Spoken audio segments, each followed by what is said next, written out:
Welcome to the Oral History Podcast, which features stories from the oral history website voicesofoklahoma.com, where Oklahomans have given generously of their time to tell their life story for present-day listeners and for the generations to come. Our entire collection is available at voicesofoklahoma.com. By subscribing to our podcast, you will be notified of new Oklahoma oral history podcasts. So now listen to another interesting storyteller from voicesofoklahoma.com. Paul J. Andert enlisted in the U.S. Army in 1940 at the age of 17. He served as an infantry platoon sergeant for most of his 5-year Army career. While serving in Africa, Sicily, and Europe, he participated in 7 major campaigns plus 2 major landing invasions. Paul has vivid memories of General George Patton and General Dwight Eisenhower, among others, and remembers listening to Axis Sally. He was wounded twice and received the Silver Star, 3 Bronze Stars, and 2 Purple Hearts. Paul speaks with blunt honesty about the horrors of war, including the instructions to kill or be killed. You are about to hear the voice of a World War II hero, Oklahoman Paul J. Andert. We thank our foundation sponsors for preserving this voice and story on voicesofoklahoma.com. My name is John Erling. Today's date is April 7th, 2010. My name is Paul Andert, A-N-D-E-R-T. Date of birth is January the 2nd, 1923. My age now is 87. Where were you born? St. Louis, Missouri. Your mother's maiden name and where she Her grew up? maiden name was Marie Gergaud, and she was born in France, and she was a French war bride from World War I. So she grew up in France till she was 16, and then she married early. My dad went back and got her after World War I and brought her to the United States. Your father's name? Charles Andert.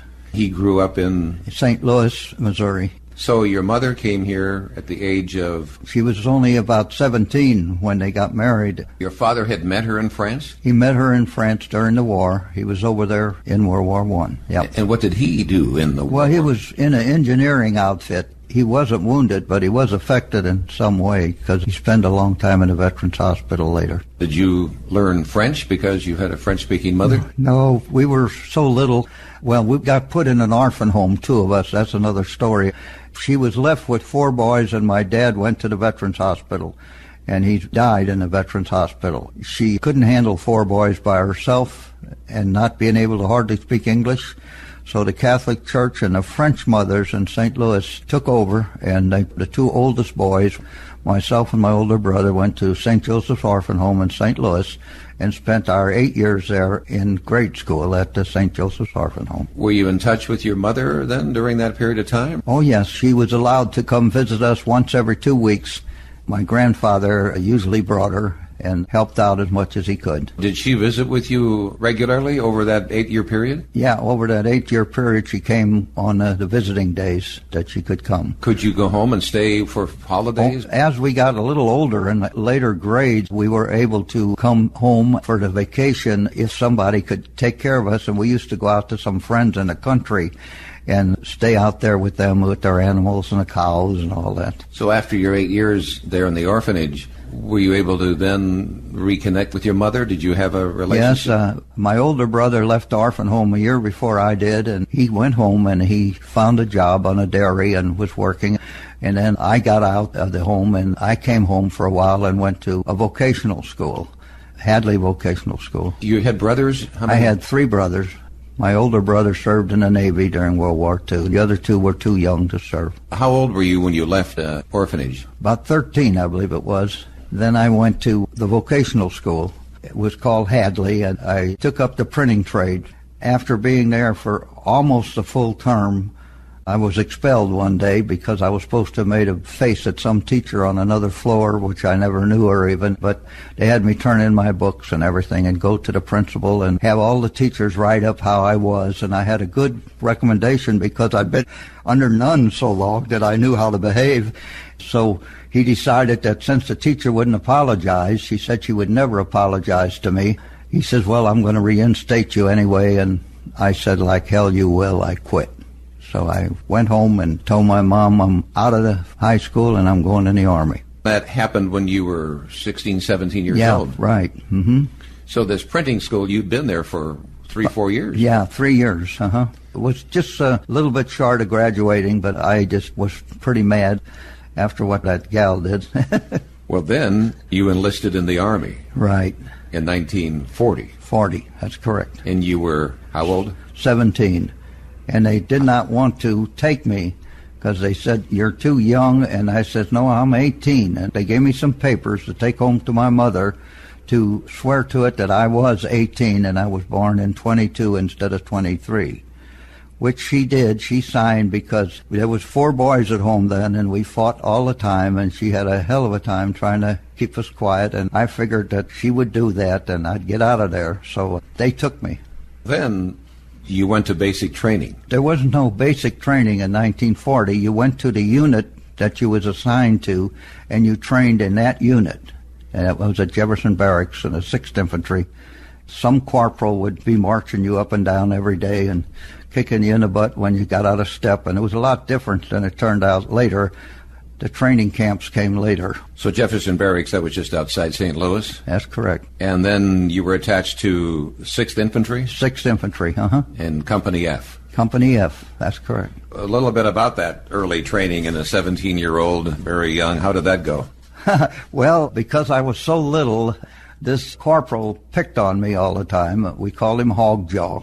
Every time I get out of step in a formation, he'd kick me. And he put me on cleaning spittoons in the barracks. I mean, in those days they had spittoons, and that was the dirtiest thing ever. He says he was going to make me want to get out because I was a volunteer at that time, and I told him that nobody would make me get out. They even got to the point where they put me in a trash can one time and tied the lid down and rolled me down the street. There was cobblestone streets, and I was screaming in this barrel and finally hit a tree, and the barrel busted open, and I come flying out. These guys come up there, and they were all laughing. So I jumped on all of them, and I start scratching them, kicking them, and doing everything I could to them. And they finally realized they could have killed me. And I realized they could have too, and I said I'd better grow up fast because I was too little to be around that bunch. That was tough days in a way, but for me, for some reason, it was a lot of fun because we had so much discipline and knocked around in the orphan home that I guess I was tough, and I wanted to make it, and I was going to make it. The 6th Armored Infantry was divided up. The 6th Infantry, it wasn't called armored in those days. There was no armored infantry in those days until the 6th Infantry became divided into 2 regiments. The 6th went to Fort Knox to be part of the 1st Armored Division. My battalion went to Fort Benning to be called the 41st Infantry to be part of the 2nd Armored Division. And then that's when the Armored Divisions were formed, which was about September of 1940. So when you went to Fort Benning, Georgia, what was your job there? Tell us about that. Well, first I was a private first class, so just part of a unit, and then because we're moving so fast, getting in a lot of recruits and that, and then the draft was in effect, we had to help form the 3rd Armored Division in Camp Shelby, Mississippi. As a private first class, though, I was sent to Fort Knox, Kentucky to learn to ride motorcycles, to be a motorcycle scout. That was a dangerous thing that there ever was, and I didn't like it, but I was a volunteer, so I had to do what they told me. We had several accidents riding these motorcycles, but I went back to my outfit riding the motorcycle, not wanting to do it, but because we were expanding so fast, I was able to accept a corporal's position in a mortar squad, so I accepted that and did away with the motorcycle. From there, I went on to be the platoon sergeant of a weapons platoon, and then finally they reorganized that and made every platoon had a weapons platoon, so then I became a platoon sergeant of an armored infantry platoon. General Major George S. Patton was in command of the 2nd Armored Division. Yes, he was the brigade commander first. Well, the first time I ever met him, he was a full colonel. Then he became a brigadier general, then the major general. He was then the division commander. And you had an encounter with General Patton. Had several of them on the way. All right, let's talk about those. One of the encounters I had with him is he used to surprise you in the camps on Saturday. He always had reviews on Saturday mornings. We had the march and parades and whatever he wanted. And then he would visit individual companies, and he visited my company on this one Saturday morning. We knew he was coming, so I told one of the guys that was from New York, and he did always as he pleased. I said, you stay out of this formation. You go and hide. Don't be in there. So when Patton come down the group, Myself and the company commander and him were walking along the line of my platoon, and here was this guy. He snuck in the ranks anyway. And when Patton got to him, he said, "Sergeant, bust this man," because he looked like a slob. And I said, "Sir, he's already a private." He says, "Make him a private and then bust him." Another time, I was having guys who were practicing digging foxholes, and we used to give them a 10-minute break every hour. And so during the break, I was down in the hole shoveling while the guys were on their break. And he happened to come up, but I knew I had it. He says, "Who's in charge here?" And I says, "I am, sir." He says, "Get out of that hole." And he says, "If I ever catch you working while your men are sitting around," he says, "you're busted." So I said, "Yes, sir." Another time, some of us carried him on our shoulder during the Louisiana maneuvers. They would call a bridge blowing out, and they'd put a white flag on the bridge. And they'd say, "You can't cross this bridge, it's blowing out." So we went to the edge of the water, and we waded across, went on the other side. And we found a not too deep spot to do it. And then we heard this siren coming, and we knew it was him. We called him the Green Hornet in those days because the Green Hornet radio was on, and he had a green uniform, which he wanted us all to wear, but they wouldn't allow him to put us in green uniforms because it was new, the Armored Division. So we said, "Here he comes, the Green Hornet." And he had a double-turreted light tank with these stars on it, and he comes sailing up this road, and we said, "Let's see what he does at the bridge." Well, he stopped at the bridge like he was supposed to, and he ordered his tank driver to cross. But he says, "Cross right now." And so he got stuck in the creek, the tank did. And so we're standing on the other bank, and we started laughing. And so he gives us a real curse and says, "Come out here and get me out of here." So we went out in the water, got him on our shoulders, 3 of us, and carried him to the other bank. While we did that, another lieutenant colonel named Patton, his cousin, turned out to who it was because he was our battalion commander at that time, Colonel Patton was. He comes sailing across that bridge, and he went right on across. And Patton screamed, "Get that SOB." So the umpires got him, brought him back to him, and he was cussing him out.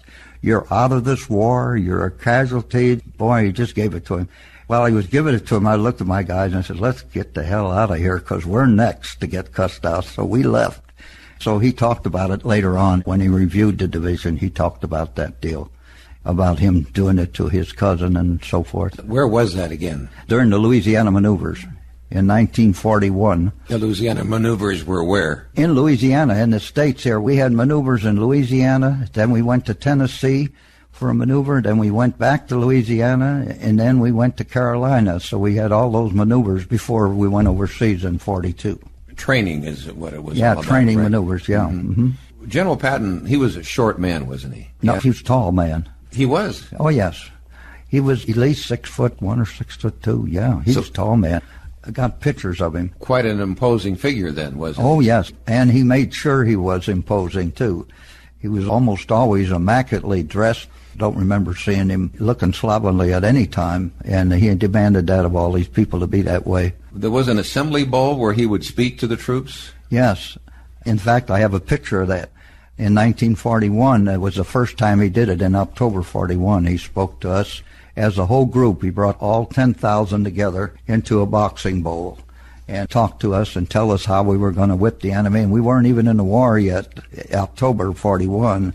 He had a cameraman there that took a picture of the whole division, 2 different pictures, and we were able to purchase them at that time. But the things he said to us have never been repeated in writing. He always says, "I didn't say those things." And his speeches are always cleaned up. Even though they're still dirty, they've been cleaned up from some of the things he did tell us. So as we say, he had very colorful language. Oh, absolutely. His wife would sit in the staff car behind the podium, behind the big screen he had up there where he could tell us what we were going to do, and she wouldn't come out because of the way he cursed. And that assembly bowl, where was that? Fort Benning, Georgia. Then we come to 1941, December 7th, the bombing of Pearl Harbor. Yeah. Where were you and how did you hear about it? Well, we were in Fort Benning, Georgia. That month I was supposed to go home on leave for Christmas. In those days we only had one radio in the whole company, and it would be in what they called a day room. No televisions or anything, so everybody went to the day room to hear what was going on the radio. So we found out that Pearl Harbor had been bombed. We were all on all kinds of alerts then, of course, and those of us that had passes were called to the orderly room, and our passes were revoked. We didn't go home for Christmas. Our training, of course, even picked up more then, because we all thought we were going to Japan right away, but it didn't end up that way. This was a new twist then for you, because you were trained to focus on the Germans and Italians. Yeah. And here comes Japan. So now we have Japan, Italy, and Germany who have declared war on the United States. That's right. They were known as the Axis of power. Axis. The Allied powers were the United States, Britain, Canada, Australia, India. Yeah. Then the next morning, I believe General Patton would speak to you on the radio. WRBL, Columbus, Georgia. They said he's going to be on. We wonder what he's going to say. He started off like those lousy SOBs, and they cut him off the radio, and they wouldn't let him continue to speak because he was going to really give it nasty. And we knew it, and we said, that's our general. But he never got to deliver the complete speech. And he knew he was on the radio. Oh, yeah. He was at the radio station. They had him there. Oh, yeah. They cut him off. Yeah, he was that way, though. I mean, that wasn't surprising to us. It was to them, but it wasn't to us. Wouldn't you have liked to have been in that studio when somebody said to him, I'm sorry, but we can't let this continue on? I bet you he threw a fit. Didn't he, though, have that famous quote about blood and guts? Oh, yes. Tell us how that came about. Well, he said that when you hit the beaches, it'll be your blood and my guts. And so we called him Blood and Guts. But he was a leader, and he would be leading you into battle, wouldn't he? That's why he wanted to do. He wanted to be in the lead tank all the time. Of course, they wouldn't allow it. I mean, Eisenhower didn't want his famous general assassinated right away, because he would have been dead pretty quick, because he always said you can't push spaghetti, you have to pull it. So he says you get out in front and you pull it. You lead the way. We used to get real mad at him, but they always said we fought harder when we were mad at him. He said, let the other SOB die for his country. Don't you dare die for yours. Let him die first. Don't ask him who he is or nothing. Shoot first, then ask him who it is. But you have a tremendous respect for him, didn't you? Oh, we did, because we knew he was a leader and he would move. His deal was you never stop, you keep moving. Because when you're stopped, you're under fire, and you stay under fire because they get your range. If you keep moving, they have to keep changing their range. That was his theory. How long did it take then before you actually entered the war? We entered the war in November 42. That's the first people that engaged in the war in Africa was in 42, November. We went to the invasion of North Africa, and he was in command of our task force. They landed at 3 places, Casablanca, Port Leoti, and Safi. I landed at Safi. And that was on the French coast? Yes. Tell us about that landing and how that went. First of all, Roosevelt decided, wait a day before you land, because I want to talk to the French. So he got on the radio and was telling the French that the ones that are landing at Casablanca, Port Leoti, and Safi are American troops, and they will be identified as American troops. So we're here to help you, not to fight you. So if you don't fire on us, we won't return fire. We had a saying, if they fired on us, we would get the orders to play ball. If we got the orders to play ball, we'd start firing back.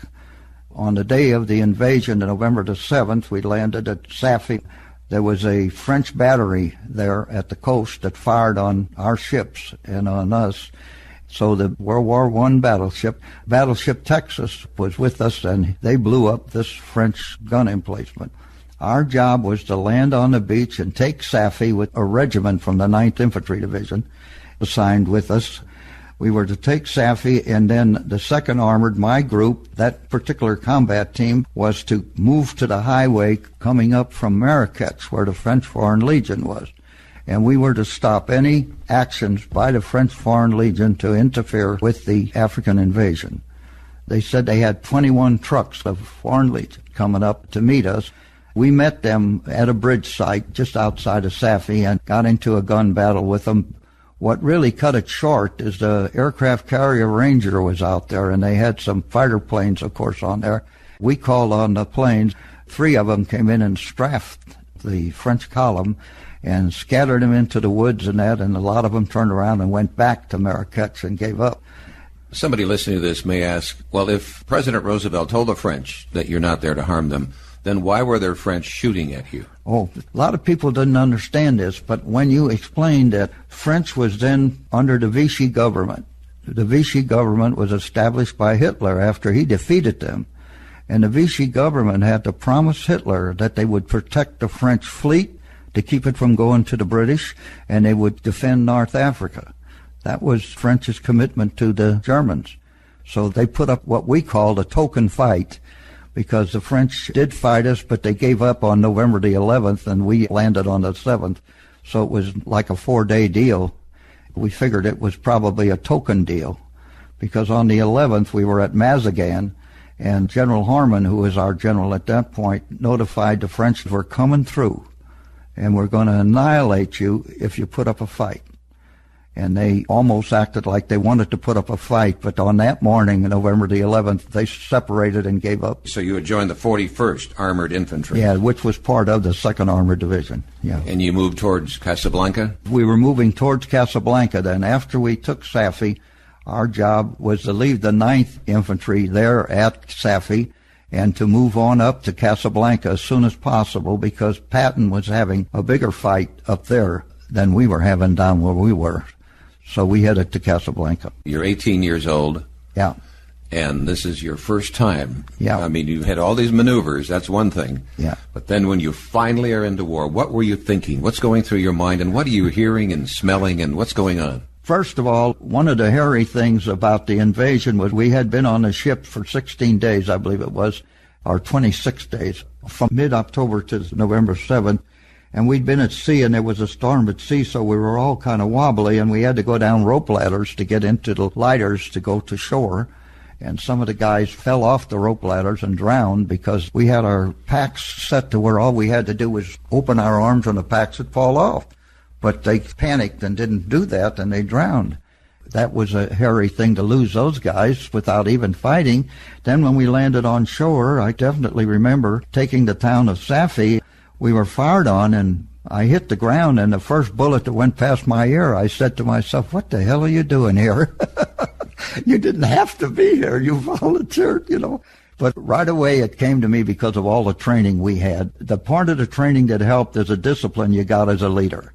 And you've been told and told and told that your men are what's important to you. So you got to thinking about them instead of yourself, and you knew the rule was move. So you moved, but I remember the first bullet, and I said, what the hell are you doing here? And I did say, I wonder how many more bullets there's going to be. And you were obviously afraid. Well, yes, we were all afraid. Of course. And we always said if you weren't afraid, you weren't there. Yeah. And we got to remember here now, you are the leader of your platoon at this point. I had 48 men. 48 in your platoon. Yeah. But as soon as you quit thinking about yourself and started thinking about them, right away, that's what drove the fear away. Yeah, oh, yes.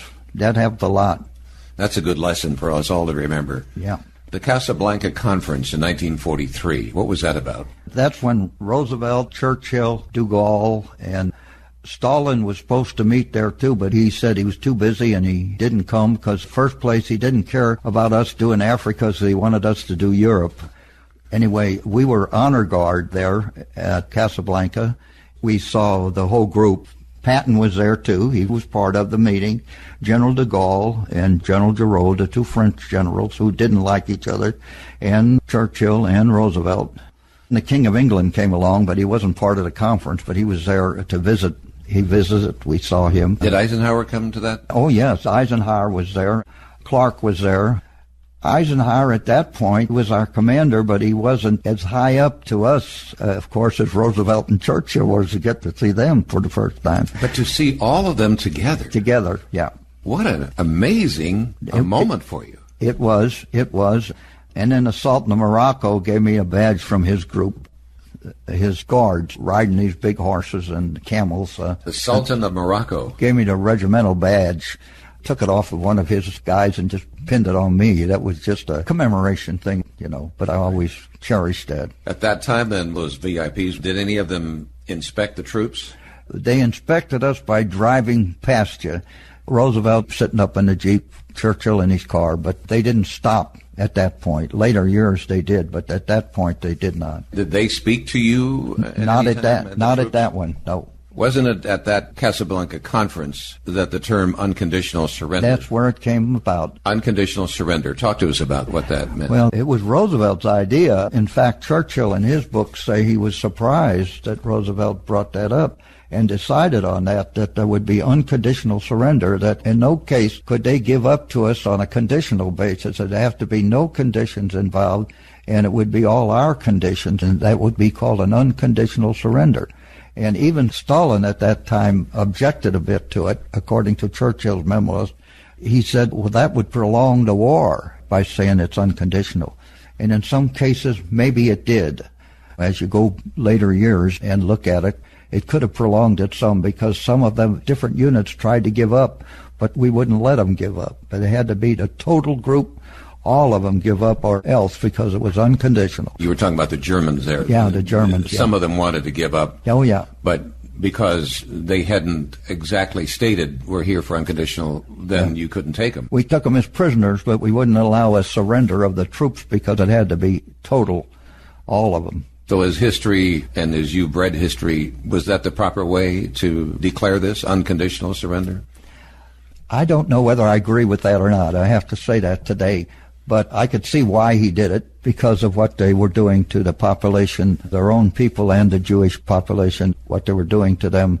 We felt that we should go all the way and really make it unconditional. But today, when you think about it, there are possibilities, or is possibility, that the war could have been shortened, perhaps, if there had been some allowance of conditional groups, different armies surrendering in different areas, but that wasn't allowed. Again, that was Roosevelt. Yes, Roosevelt who instituted that. But then Churchill did go along with it, of course. Tell us about bed check Charlies and Axe's Sally. Yeah, well, when we moved on up into Algeria area and that, we were in what they call the Cork Forest. Around about 11 o'clock at night, a German plane had come over, and we identified it as a Focke-Wulf because it had a different sounding engine on it. And we called him Bed Check Charlie because at first they used to fire on him, and he would identify where we were that way so they could bomb us. And so they said, let him go. He's just checking you. And so we named him Bed Check Charlie. And then Axis Sally was the radio gal from Berlin who would get on. And one time I heard her say, I know you're hiding in the Cork Forest, the 2nd Armored Division, and when you come out of there, we're going to kill every one of you. She would say things like that, but she'd play some good music, and we used to like to listen to the music that they played. So she was set up by the Germans. Yeah, she was broadcasting out of Berlin. And she'd play the music of the 40s. Yeah. Big band music. Oh, yeah. Remember any artists? They played all kinds of music, Glenn Miller and all that stuff. Of course, they had access to all of that before the war. We liked the music, and we just didn't care for the bull crap that she was putting out, but that was all right. We got the music. We didn't have the American station, so we had the German station. And so she was telling you, in no other words, but to surrender. Yeah, we're going to get it. We're going to kill every one of you and all that stuff like that. Yeah, she did that. Was this an hour program? Do you remember how long it was? No, I think it was something like a half-hour deal at the most. It seems like that's all it was.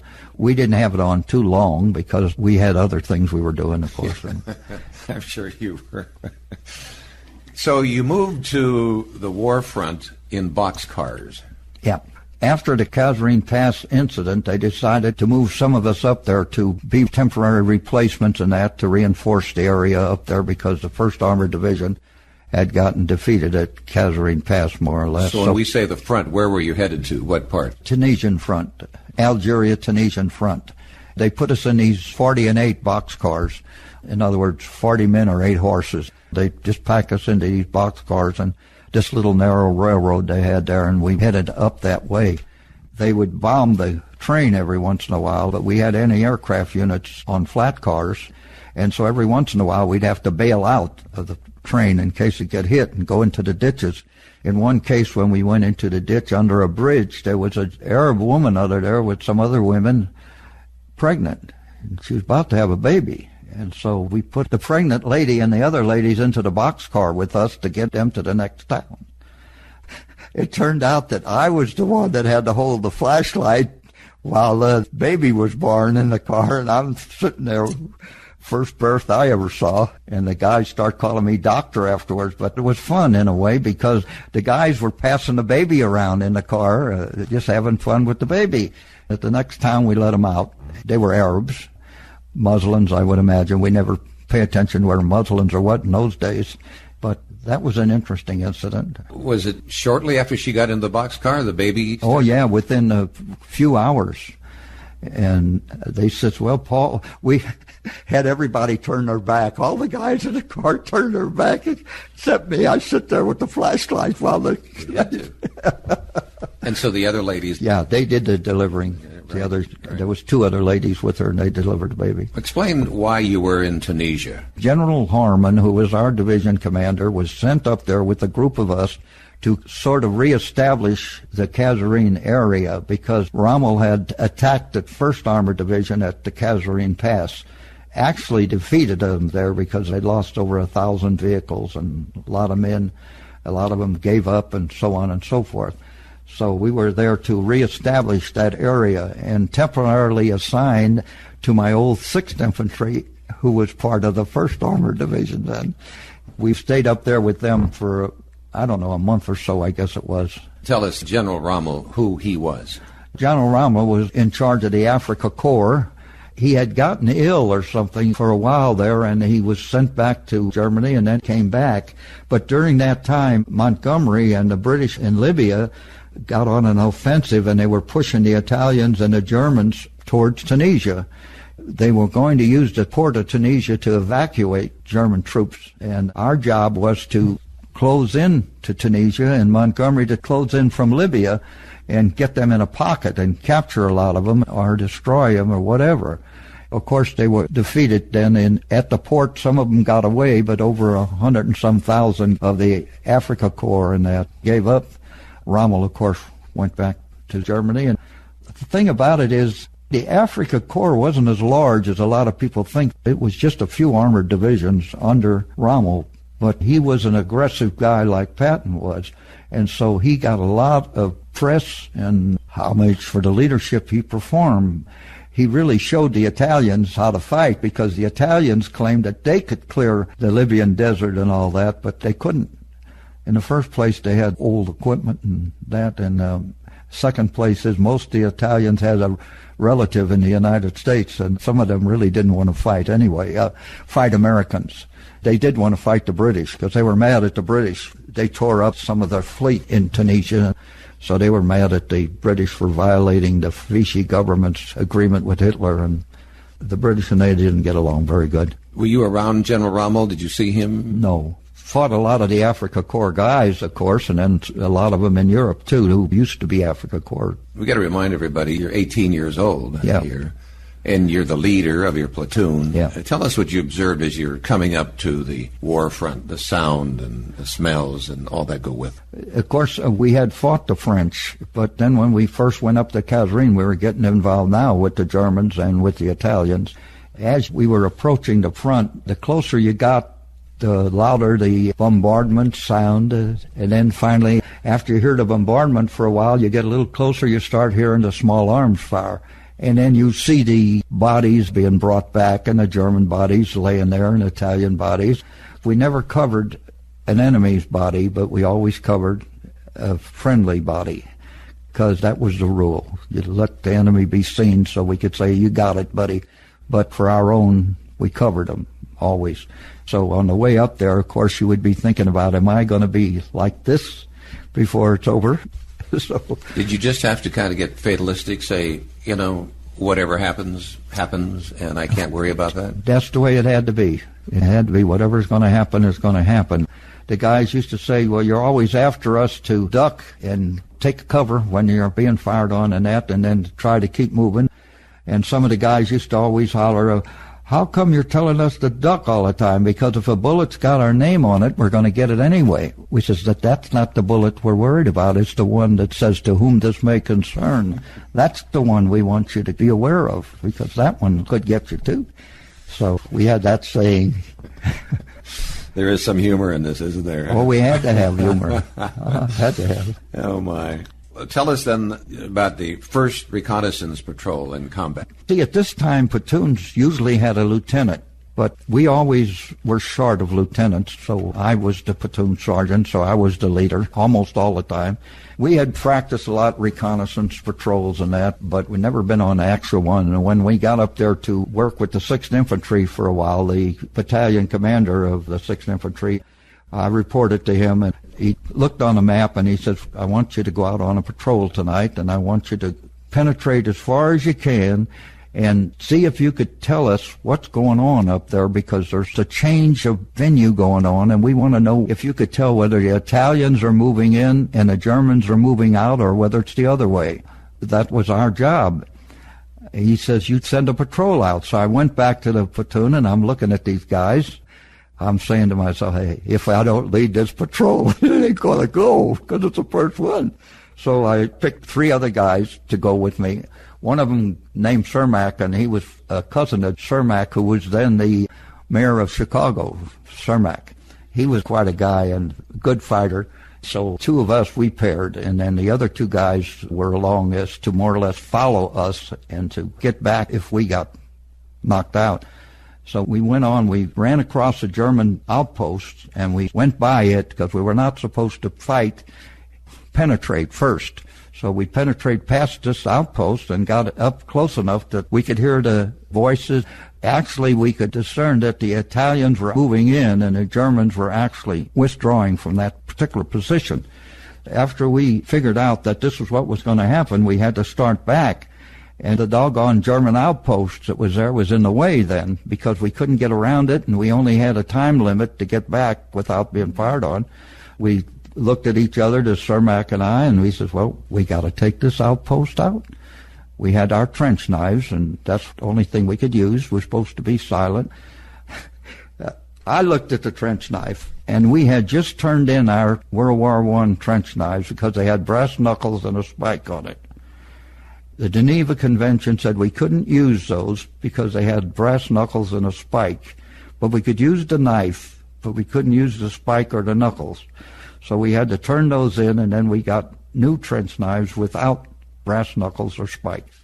So there was only one thing we could do, is kill them with a knife. So we each took one of the guys and... Wait a minute now. You said to one of the guys. You came upon a couple of Germans, did you? Yeah, there was 4 of them, but 2 were on guard and 2 were awake, apparently, because we couldn't see the other 2, but the 2 were standing up and we could see them. And we knew we had to do this silently and take them out. So that was the deal we had. So he took one, I took one, and we got them at the same time from the back, praying that it'd work. It did. You know, during that point, though, scared is gone. All that's left there is, this has got to be done. And so did it. I can remember after we killed those 2 guys and we moved on past a little ways, we dropped down and I looked at old Cermak and I says, you know what? I said a prayer before I killed that bastard. And he says, well, I did the same thing. It was... what was your prayer? Dear God, help me kill this guy. That was the prayer, you know. Let me get through this. But it was the only guy I had to kill with a knife. After that, I killed him with a bullet. But not. So that was the first one you killed? That was the first one I actually know I did in. And how did that make you feel that you had done this? You know what? The feeling disappeared pretty quick, because we knew that there's going to have to be a lot more before it was over. We knew that. And it was either them or you. That's it. It had to be. So when I got back to the colonel and I told him what happened, he says, you led the patrol? And I says, yes, sir. He says, well, how come you did? I says, sir, General Patton says you pull spaghetti, you don't push it. He says, I remember that. He put me in for a Legion of Merit at that time, which was not a decoration for combat. The Bronze Star replaced it later, and so a later year I got the Bronze Star for North Africa. The next morning we attacked the position, and it was the Italians in there, and most of them gave up right away. I was able to carry any weapon I wanted, so I always picked a Tommy gun, because if I'm going to be in front, I want to have something that really knocks people down. I can remember one of those guys come out of the foxhole and his hands were up and I couldn't tell whether he was going to fire or anything. It was half dark. So I shot him, but it turned out he didn't have anything in his hand. He was trying to give up, but I didn't know that. We had practiced taking a hill the night before, fixed bayonets and that, and some of the guys was sticking each other or making a mess out of this thing. So he said, okay, you don't fix bayonets, you have your rifles set to fire, and only one man in front, and he has the weapon that he's going to do the firing until they find out what's going on up there. So that's how come I had the Tommy gun and was doing that. I suppose I'm asking questions that those of us who've never been in war ask, but the man who put up his hand and wanted to surrender, did that bother you later on? No, it didn't. So many things like that were to happen, and it just didn't. It's part of war. It was war, yeah. July of 1943, you're in Sicily. Yeah, we withdrew from Africa. We were sent back to our own outfit to prepare for North Africa, and Patton was also reversed back to prepare because he was going to be in command of Sicily. So we prepared for the invasion of Sicily. We did that in July of 43. Yeah. So that's when you landed on the beach? At Gila. How did that landing go? It didn't go too bad. The biggest problem we were having was the German Air Force was strong because they owned airfields on Sicily, and our job was to take them. So, of course, we hadn't taken them yet. We were just landing. One of the things that happened to me is the Navy corpsman that was taking our lighter into the beach let the ramp down too early, and my radio operator was in front of me jumping off of this thing, and he jumped off and disappeared in the water. I remember this well. I went to the gate as it was down, and I reached down into the water, and I was able to reach the top of his helmet, and he put his two hands on top of mine like this, and the buoyancy, I guess you call it, went swoosh, like this, and I brought him right up out of the water back onto the lighter. And then we had to turn to the Navy guy and say, you take us in closer, buddy. And he was scared, of course, and he wanted to get back to his ship, but we had to threaten him. If he don't take us back in, we were going to shoot him, and we would take ourselves back in. But he did take us in, and we got in there with the 4th Ranger Battalion. Darby's Rangers, Colonel Darby's Rangers were with us. We took Gila. The worst thing that happened in Sicily was the fact that we were going to have that airdrop of our paratroopers over the convoy towards Butera. They told us what night they would be there, our planes, when they'd come over at 9 o'clock on a certain night, early July.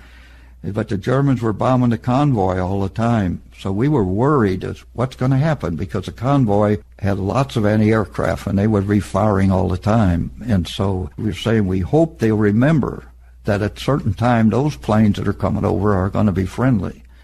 Well, it seems like the Germans got wind of it or something, because just within the hour before our planes was due over, they came over and was bombing the fleet. Everybody was firing. So they left, and then our planes started coming. We're on the beach looking up, and the first group of planes got over, fine. Nothing happened. The second group of planes came. Somebody opened up, and the whole fleet opened up, and we shot down 22 of our own C-47s full of paratroopers. 82 of them, actually, we got their bodies back floating in afterwards, but the rest of them drowned or were killed, and there was 230 some of them that we did in that night. Later on, we found out that the people in the United States didn't hear about it until October, and it happened in July, because they were afraid of how the people would react of us doing that. Friendly fire, that word was born on that night. And, of course, it happened many times after that. I keep asking you about feelings. I can understand the Germans, but when that happened, that had to really get to you. Oh, it did. It just took us apart, tore us apart. In fact, some of us were actually crying, please stop the firing, but there was nothing you could do about it. They tried to court-martial some people over it, but they could never get to the base of how it started. In fact, Eisenhower at one point said there'll never be another paratroop drop. But, of course, there was. He got out of that. Of course, it hurt him because he was the commander overall, and he was the one that allowed that paratroop drop to be. So you were brave and others were brave, but say you had a platoon, I think you said of 44. Was every man brave, or could you tell some who were, as you would call them, coward, would fall back and let others do the work? Did that happen? Yes, it did. Not too often, because, most of my guys were farm boys. Most of them from Florida, Georgia, Alabama, because the Fort Benning is where they came in through there, inducted. Farm boys were good soldiers. I mean, they knew how to handle a rifle and so forth. They'd done a lot of hunting, and you could really depend on them quite a bit. But we had probably 4 or 5 over the time that I had one that would run away every time they start shooting because he was scared. And he'd holler, "Shagging ass." That's what he called it. I said, "Where are you going?" And I remember his name. I didn't put it in a book because the guy could still be living, you know, and he was trying. He was Portuguese, though. He was a Portuguese that joined the American Army. But as soon as his firing started, he went bonkers. We carried him along. We had a few others that went AWOL and stayed away. They never came back. But overall, most of them, they hung in there. Yeah. So you arrived off the coast of England and Ireland. Yeah, after Sicily, we went to England to prepare for Normandy, yeah. We all thought we were going home because we were heading west as we went through Gibraltar and going west. Third day out, we were heading north, and they said, "You're going to the United, all right, but not the United States, you're going to the United Kingdom." We landed at Bristol, England. We went down through the Irish Sea and we landed in England. You were the only American Armored Division then? At that time, we were the only American Armored Division that was experienced, that was in the invasion. Now, the 3rd and the 4th, they also joined in England, but they weren't involved in the first initial invasion. Somewhere in there, General Eisenhower and Churchill and Bradley would come by to review the troops. Yeah, that was at Tidworth Garrison. They visited us. They would tell us that we were going to be reviewed on a certain date. They would have us prepare for weeks before, dye our uniforms better green. And, oh, man, we called ourselves Blanco B because we used stuff called Blanco to put on our leggings and on our canvas and that, so it would look real neat. And what was Blanco, a liquid? It was a liquid stuff that you used on your shoes, your leggings, and stuff like that. Made everything look... Yeah, so we call ourselves Blanco. On one of the days that they were to be there at Tidworth, we got there, of course, hours before they're due, because they always have you stand up for hours before they get there. So was this all 3 of them? It was Eisenhower, Bradley, Churchill. General Omar Bradley. Oh, yeah. And then Winston Churchill. Yeah, and Eisenhower were the main 3. And there was other dignitaries, but they were not of that caliber. The interesting part about that is when they did finally show up, the train pulled into the station, and we're at ease, they called it. We were not at attention. Eisenhower and Bradley came out at this end of the train, and they were waiting for Churchill. He came out at the back end of the train, and he started walking among us. They didn't know he was out already. So when they found out he was out, they called everybody to attention then, and then they started to review, but he was already reviewing. And we had we got the picture in the book, we had the long bayonets. We always had the long bayonets, and we had to have the bayonets affixed to the rifles for this review. Captain Charles Barra was my company commander at that time, Yogi Berra's cousin. He was from St. Louis, too, of course. He and Eisenhower and Colonel Moran and General Brooks and Bradley and Eisenhower come down the line. I was standing out at the end of the platoon. He come up to me, Eisenhower, and he says, "Kind of young to be a platoon sergeant, aren't you?" I says, "Yes, sir." He says, "You lied about your age, didn't you?" And I says, "Yes, sir." So he just laughed, and he told me where he was from and asked me where I was from, and we talked a little bit, you know. So he said he was from Abilene, yeah, Kansas. Yeah, it was a nice little chap. I always thought about afterwards, gee whiz, I got to talk to the commander-in-chief and the guy that ended up being president. Anyway, then they went on the firing range, and then Churchill talked to us a little bit. So I always remember, and he always used this, he'd point his finger at you and he'll say, "Never, never quit." I always tell the school kids this, you never, never quit. In that accent, never, never give up. Yeah. Never, never give up. The other one, Montgomery visited us on his own then. He did it differently. He didn't tell anybody he was coming. He just came, and then he told them to assemble everybody. He had everybody remove your helmets, and he stood up in a Jeep and talked to us. He wanted to look us in the face. He made a nice speech about the invasion and that. But and he, of course, is representing England. Yeah, he did it on his own, and that was good. Did you get in trouble because you told General Eisenhower that you lied? No, Colonel Moran, who I knew who later became a general, he says, "I heard everything. I heard that." Wanted to tickle me about it. This colonel and I, we knew each other pretty well from before. I used to ride motorcycle for him when I first was in the motorcycle thing. Turned out that he was a general in Korea then, Moran was. Did he talk to you about, you admitted to Eisenhower that you had... He just said he heard that, and he just kind of laughed because they kind of knew, the ones that knew me when I first got in, kind of knew that I was really a year younger than I was supposed to be. So you're standing in front of Eisenhower. He kind of had an easy, cordial demeanor about him? Oh, yeah, he was very friendly, down to earth, no general in him. It wasn't like Patton at all? Oh, no. Patton would be altogether different than that. So then we come to Omaha Beach. Yeah. On the 6th of June, 1944.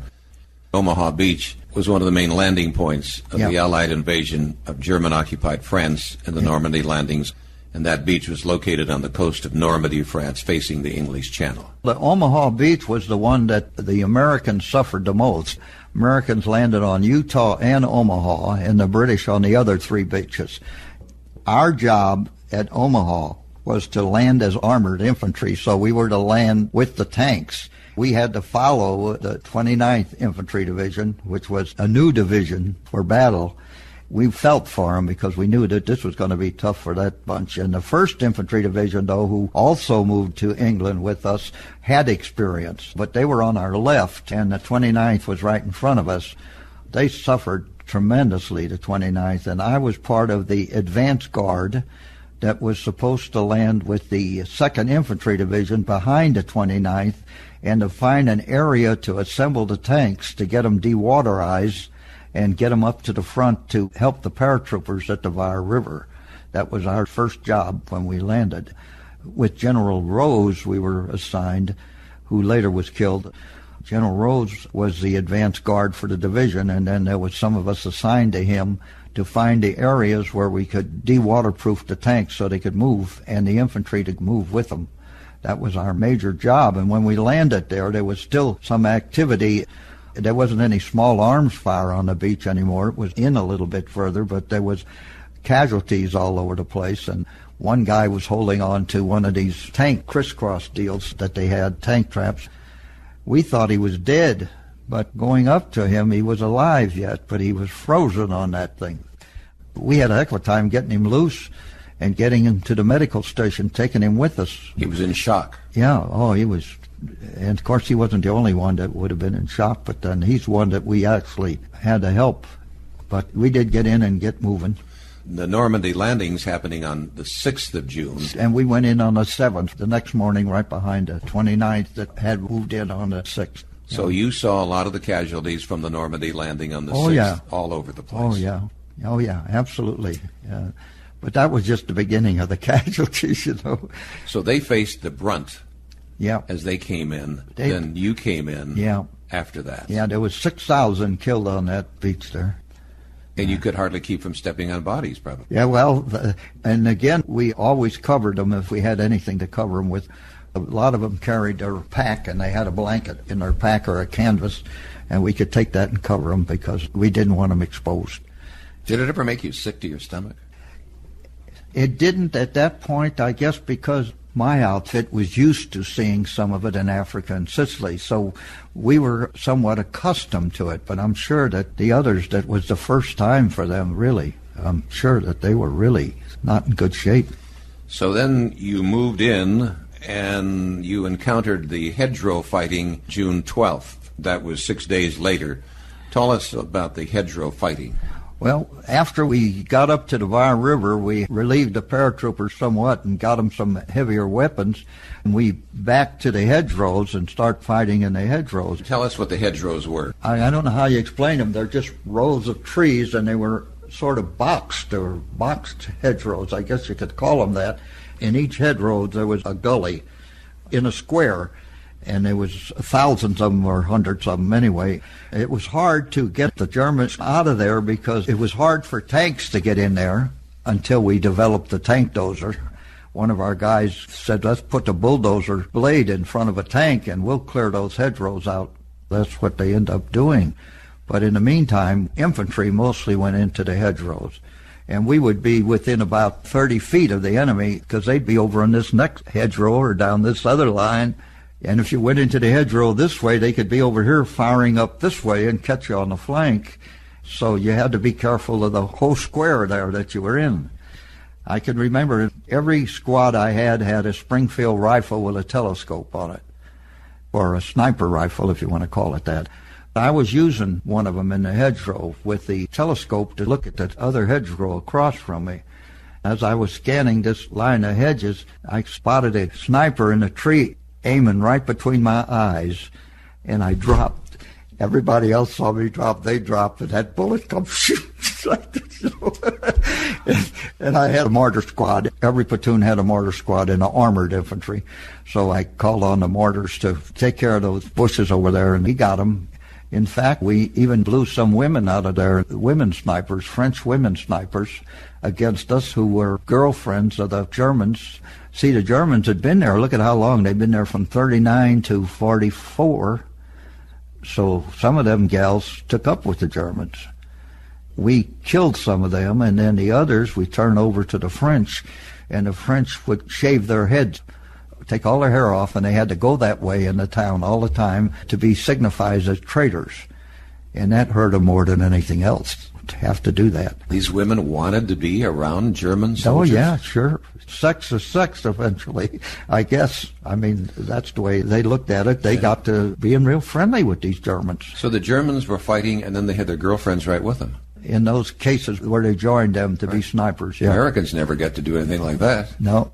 So you would be digging in the hedgerows these foxholes. Well, see, we didn't have to dig a foxhole in the hedgerows because the rows were dug in, and we would use that as a hole until we left the hedgerows, and then we went to Comont, where we relieved the British, so the British desert rats could go and relieve Conn to help Montgomery take Conn because he was having a hard time, and so we went in there and put up a defense and let the British get out and go to Conn and help him.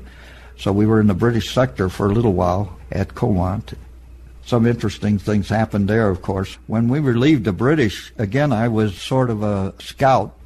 They would always pick me to go to the front to find a leader up there and find out what they were doing and how we were going to replace them and all that. So I had an agreement with the British company commander in that area that we'd come in at night under cover and we would change positions so the enemy wouldn't know the positions was being changed. Well, he changed his mind, this British commander, and he said we're going to do it in the daylight. So I had to have our outfit ready to move in. So we moved out and moved in the daylight, and the Germans knew exactly what we were doing. And the British were making so damn much noise. And I says, can't you make them be quiet? And the British company commander says, Sergeant, he says, we've been in this war since 1939, and this is 1944. He says, if you think I could get these men to give a damn about what they're doing, you're mistaken. He says, just wait till you've been in a war that long. He says, you won't care either. That's what he told me. So they took their anti-tank gun out, and I didn't get my anti-tank gun in. And I told this British NCO, I says, don't move that gun until I get mine in. And he says, I'll take care of that bloke. So he removes the gun. He stands up in the roadway like this, looking down the road. He says, I'll see that no tanks come. They did attack us that night, but they didn't know we were experienced troops. They thought we were inexperienced. So we stayed in the holes. We let them go past us while we shot them from the holes, and then we had a group behind us that would chase them back. And so when they were coming back down, we'd shoot some more of them. It seemed like you were always outwitting the Germans. Well, is that true? We did after Africa because the Germans were pulling dirty tricks on us. They would give up or say they're giving up, and then when the guys would run out to get them, they would kill our guys. So we said, well, if you don't get down in the dirt with the enemy, you're going to lose. So if they put out dirty tricks, you do the same thing. And like Patton says, he says, you can read the articles of war to your men once a month, which we were supposed to do. He says, but there's one last article. Kill or be killed. He says, that's the last thing you tell them. Tell them to shoot first, or they're going to be dead. That's the way, we learned, and we did just as dirty to them as they did to us. So then if some German soldiers came out with their hands up... After that, we shot them. You shot them. Yeah, and we said, we're not taking any more prisoners until we get to a point where they give up in big groups. That's different, because they were really giving up. So Patton would have said, take no prisoners. Yeah. he not only said take no prisoners, he used to tell us after you take them, tell them take off their shoes and run, because they can't run very fast, and then shoot them. He got in trouble in Africa over that. They court-martialed a captain and a sergeant for shooting prisoners. Bradley told Patton they were coming up for court-martial. And Patton says, you go back and tell those two to tell them that those prisoners were running away from them. That's why they shot them, and that I have never issued an order that you kill the prisoners. And I got 2 pictures of over 10,000 men where he told us to do that. But as much as you were under fire and almost hit, there was a time that you were wounded. Yeah. Tell us about that. Well, we went into the St. Lo breakthrough after Normandy was built up enough in the last part of July. During that time, though, another friendly fire thing happened. We had a 1,000-plane raid over St. Lo. 1,000 planes. One of the groups of planes bombed us, killed 300 of us, and killed General McNair, who was visiting from the United States to see how the breakthrough would go. He got killed there.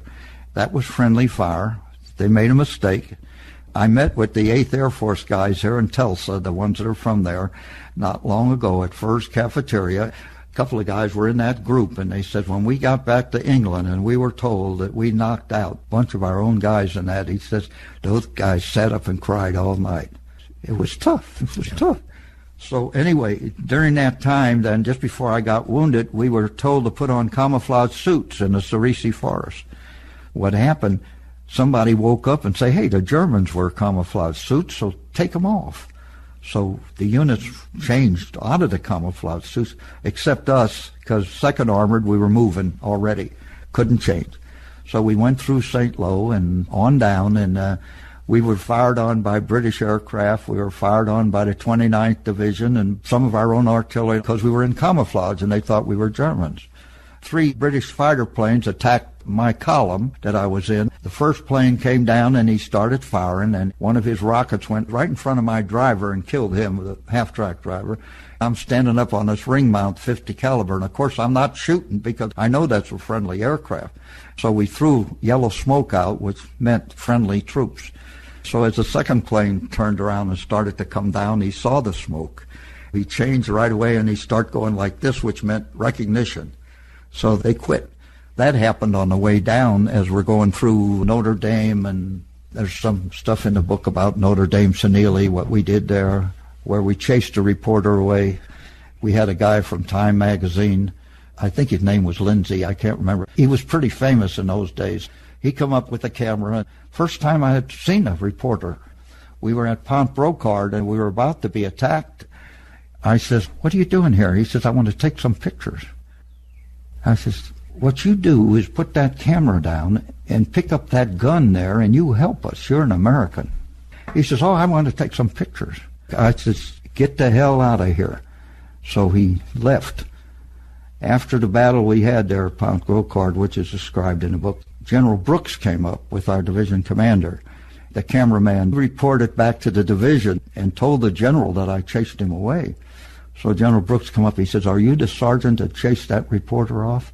I says, yes, sir. He says, good job, Sergeant. And he says, what did you tell him? I told him he wasn't going to like what he was about to see, because this is killing, man. And at that time, we never had reporters around us filming us fighting. We couldn't believe it at that time. Of course, today, they're all over the place, and the soldier don't know whether he should shoot or shouldn't shoot anymore. So we went on down from Pont Brocard, Notre Dame, and then we went to St. Denis-le-Gas. My platoon was put on the south end of town on a roadblock, and then another roadblock was put on the north end of town, because Patton then was coming in through Cherbourg and driving the German troops down from Cherbourg towards us. Our job was to cut off as many of them as we could to not let them escape into the other part of France, where they could be free to fight some more. So at Notre Dame, we set up the block and tried to keep them from coming through Notre Dame. I got word in the middle of the night to move to the north end of town. And my lieutenant was at the CP, and he couldn't get back to me, so I had to do it. So we're running up the street going to the north end of town, and some officer stopped me, and he says, "Who are you?" And I said, "B-41st, 2nd Platoon." He says, "Good, they broke in the north end of town. Go up and stop them." I said, "Yes, sir." So stupid. I said, "Yes, sir." So we're running up there, and suddenly I hear these tanks coming, and I knew German tanks noise because we'd been used to them. I said to myself, "Stop them with what? I don't have anything to stop them. My anti-tank gun is back there at the other roadblock, and I don't have the half-track with me to pull it because we put the half-track in a safe area because they're thin-skinned. And those German tanks coming, the first one of you rounds the corner is going to fire." And so I told everybody, "Get out of here. Take off. Leave the street." Except me, I'm against the wall. I couldn't get past there. Oh, hell. So I just hugged the wall, and the first tank came around the corner, and wham, he let that cannon go. And I don't know whether it was a 88 or a 75 or what the hell it was, but it was loud enough and big enough. There's a wave from a shell as it goes by, you know. It just picked me up, put me up on top of this wall I was by, and knocked me over on the other side. I always said I had to have a guardian angel with me that helped me get up on that wall besides what the tank did. When I landed down on the other side, I'd been hit with a fragment in my left leg, and I was laying there. So I started crawling around, hunting for the guys, and we crawled back to our half-tracks, and we found our mines. We carried mines on the half-tracks, and we took them out to the road and put mines down to keep the German tanks from coming up the road we were on to protect that part of the town. During the night, a couple of times, they tried to get me out of there because they said, "You're hit and you're crawling around." And I said, "Well, I'm not going anywhere tonight." So your wound was in your leg? Yeah. Shrapnel? Yeah. Had to be tremendous pain. It was, but you weren't thinking about that. You could have worse pain than that. So anyway, the next morning, the company commander come up there, and he knew we'd had a hell of a fight that night. And he says, "Well, where's Andert?" They said, "He's laying down over there because he was hit last night, and he wouldn't leave." And so they picked me up and took me to the aid station, flew me to England. Well, I'm in England. I woke up in a hospital, and there's 2 MPs by my bed. And I wonder, what the heck are these guys doing here? So I raised up in bed and let out a big, loud cuss word, and a couple of nurses come running over, and they said, "He's an American." And I said, "GD right I am." And I pulled out my dog tag, and they said, "Well, you had a camouflage suit on. We thought you were German, so we were holding you for interrogation. All we did was cut your pants leg and take the fragment out and left you alone. We didn't clean you or anything." So that was awful the way I treated those people because they were doing the best they could and what they were supposed to do. They sent me to 2 psychiatrists. One of them said, "You're crazy." And I said, "No, I'm not crazy." So he sent me to another psychiatrist, and that one says, "You're not crazy, but I'm going to do you a favor. I'm sending you home." I says, "No, you're not." He says, "What do you want?" I says, "I want to go back to my guys up there." He says, "You want to go back and get shot at some more?" I says, "Those are my guys. You think I could sit at home and be wondering what's happening to them? And I'm not too badly wounded. I can go back." And he says, "Well, I guess you are crazy, and I am sending you back." And so I did go back. How long were you in the hospital? Probably about a month. And as soon as I could limp, I didn't want to stay there. I didn't want to stay there because I was mad at everybody in the rear. Because they didn't know what was going on up there. That was the wrong approach for me to take, but then I couldn't take it. People having a ball in the back and the guys up there getting killed, I couldn't take it. So they thought you were crazy because of your action. Yeah. That's why they sent you to a psychiatrist. Yeah. And you could have gone home. Twice I was offered to go home during the war, and I wouldn't go. I couldn't do that. In my mind, I could not do it. This was Band of Brothers, wasn't it? Well, kind of like that, yeah, sure. You were just so bonded with those guys. Because we were brothers in so many ways, so many ways. That was your first wound. Then you were wounded again. Yeah. Tell us what happened. Well, this was in the Siegfried Line. What was the Siegfried Line? The Siegfried Line was the German fortifications of anti-tank traps and fill boxes and all that they built opposite the French Maginot Line. It ran all along their border there. Our job, of course, was to get into the Siegfried Line and push them back because that was their first fortifications in Germany, was the Siegfried Line.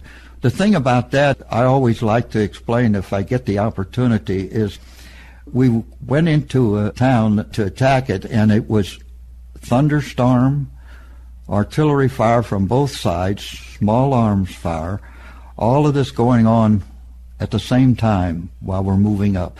I got to thinking of a movie called The Fighting 69th of World War I that I saw with James Cagney at Jefferson Barracks. I thought, gosh, this is just like The Fighting 69th, you know? So we took over a house to sleep that night before we moved into the line. The house got hit by artillery.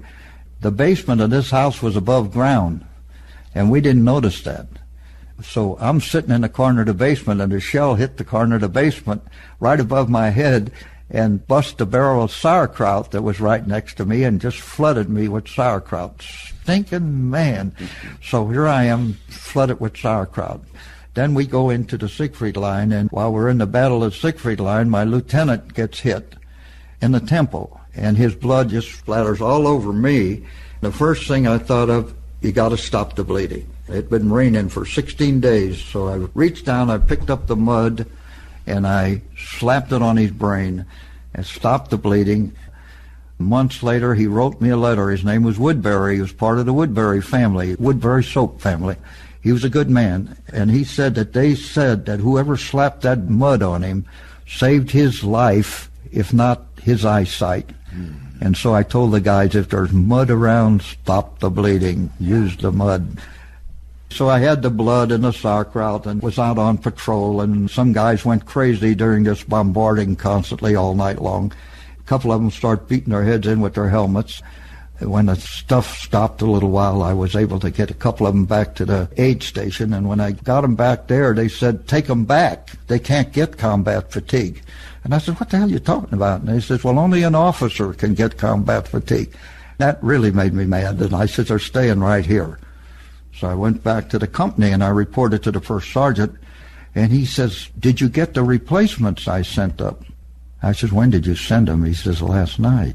I says, who brought them? He says, nobody. I just told them where the front was. Boy, did I get him. I says, they're dead. He said, what do you mean? I said, they never made it to me. I says, they got shot during the night because they wandered right off into the enemy. Never forgot their names. It's still here all the time, but I never mention it because you think of parents and people that are relative to those people that I hear about, they got killed by stupidity. But anyway, we decided to move on to the Roar River, and on the way to the Roar River, we had to put Bangalore torpedoes in barbed wire to blow the wire so the tanks could go through and set off the mines. So I got wounded there, got hit by artillery there. What was your wound? On the other leg. And then on the palm of my hand, I had shrapnel in there, but it was a little one. They took me to Valkensburg, Holland, but they were bombing it so bad that they decided, well, we got to take all these guys to England. We can't leave them here. So they flew us to England, and the plane crashed when we landed in England. Up on its nose, they pulled us out of the plane and took us to an aid station. Then I went to a hospital and then went to a replacement depot because mine was a flesh wound. That second one was a flesh wound. In other words, it didn't break anything, so I could recover fast. I went to the replacement depot, and at the replacement depot, this Colonel Lee, they call him the infamous Colonel Lee. They reduced him later for the way he was treating the guys at the replacement depot. But he told us, don't think you mean anything to me. He says, you got medals or whatever. He said, that means nothing to me. You're going to do what I tell you while you're here. The next morning, they put me on KP, peeling potatoes. I'm sitting there looking at the potatoes. I had one in my hand, and this mess sergeant come up to me, and he said, let me show you what to do with that potato. I says, how many numbers in your serial number? He said, 8. I says, there are only 7 in mine. So let me tell you what you do with this potatoes. So I showed it at him, and I left and went AWOL and went back on my own to get back to the front and joined some captain who was bringing some infantry replacements over, and he was new, so he was glad to talk to me because it helped him out. Somebody had been in combat to talk to him. He says, you can come with me. And so we were on an LCI crossing the English Channel. The LCI sunk. We got hit by another ship in the channel, got out of the water, got picked up by the LST and got on board the LST. And this captain, when he met me on there, he said, I didn't do you any favors because if you'd have drowned, you would have been a deserter from the American Army and you would have been in bad shape, not a guy trying to get back. So I did get back, got on the Red Ball Highway, went back to my outfit on the 22nd of December, and the bulge started the 16th. My outfit was still up near the Roar River. We were ordered to move 90 miles back down to the tip of the bulge to stop the 2nd Panzer Division, which was trying to cross the Meuse River to get to Antwerp. And one night we moved down there and met the 2nd Panzers there, and the big fight was on Christmas Day of 44. We defeated them there for a couple of reasons. They ran out of gas, for one thing. They couldn't move very well. And another thing, we were more rested than they were because they'd been fighting long, and we'd been up on the Roer River. And of course, I'd been in England, but anyway, the outfit had been up on the Roer River sort of waiting for the next move, and they were rested up a little bit and were re-equipped. So we were in much better shape than the enemy was at that point of the Bulge. We were able to defeat them there. On Christmas Day, the air cleared up some, and we did get some air support from the British across the Meuse River. I got to go back when you said you were AWOL. Were you punished for that? The way I was punished is that colonel held my records, wouldn't release them, and they took my soldier's deposit away from me. It was part of my military record. I had money in there that I was saving, and they had put it on a yellow card and put it in your record. So he or somebody removed that card. So when they finally sent my record back, they kept it from December to March. They kept that record, and they wouldn't release it. They had me under orders to be court-martialed, and I'm fighting. When my General White found out about it, he ordered them to release my records and to cut this court-martial crap out. We were fighting a war up here. And that's when I got the Silver Star that they gave me way back during St. Denis. The day they pinned it on me is when General White told me, he says, I have ordered your records to be released. He says, it's ridiculous that they've kept your records all this time in England. Nobody knew where I was, I guess, except my own outfit knew where I was. They did have me under charges, but they had to drop them because I was up on the other end. In December, it was all very, very cold, wasn't it? Oh, I think they say it was about 26 below. They say it was the coldest winter ever that's been recorded in that area. Keep from freezing to death, 2 guys would get together in a hole and hug each other because you had body warmth. If a man tried to sleep by himself, he was dead. He froze. So you had to have 2 guys always. It was our rule anyway, that never one man by himself. When you look back now, doesn't it make you think, how did I ever survive all that? But you have to say that there was somebody with you all the time. I mean, there was a reason that you survived, is what you have to put on it. Really, you have to believe that. I believe that.